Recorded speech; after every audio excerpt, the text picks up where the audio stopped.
As we get ready to bring in the new year, I just came to holler at y'all about the war within. The war within. And the Lord put this on my heart because there are a lot of us that are struggling, battling, doing war within ourselves because we are living contrary to what or to who God has called us to be. Again, I'm gonna say that we are battling, we are at war within ourselves because we are living contrary with who God has called us to be.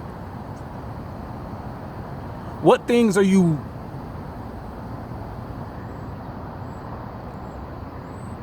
are you struggling with now in your life that you know beyond a shadow of a doubt that you know God is calling you to release? Ask yourself that question. What are you doing battle with? What are you going to war with within yourself? What habits? What way of thinking? What defect in our heart that we know, not that we think, but that we know is causing us heartache and pain and causing us to feel inadequate and ultimately causing us to limit our relationship with the Holy One, with God, the Most High. What are you doing battle with? Personally, for me, I was doing battle with my perception of who I was physically and spiritually.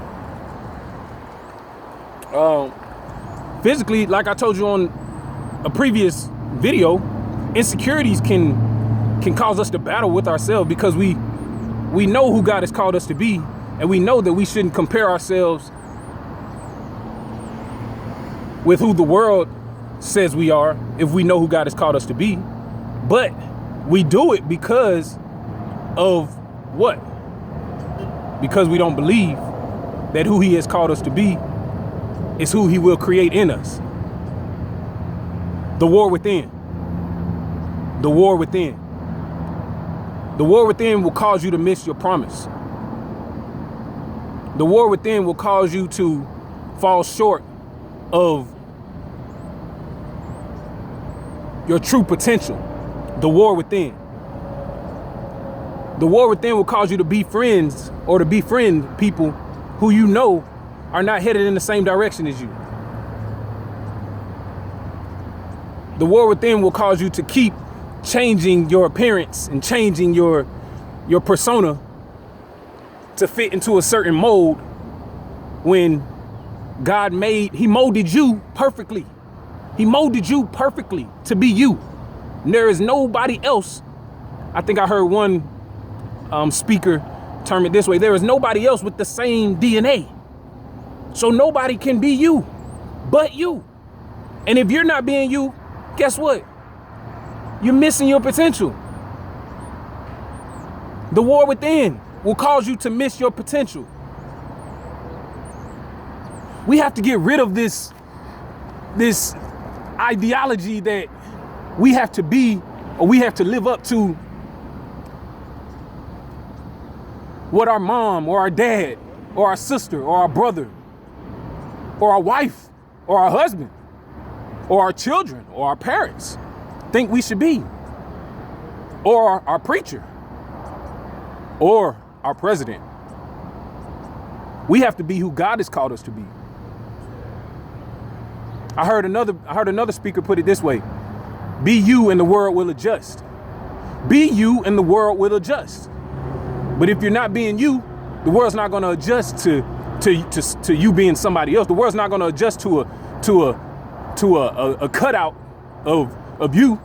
The world's not going to adjust to a cutout of Joseph Bryant. The world is only going to adjust. The world is only going to adjust to me being Joseph Bryant. That's the only way the world will adjust.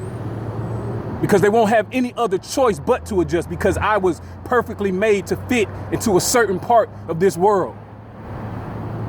There's a certain piece of this world that is mine. Nobody else can have what is mine. Nobody else can have what is yours. But you can only attain it if you forfeit the war within. You have to. You have to. The war within will cause you to miss what's yours.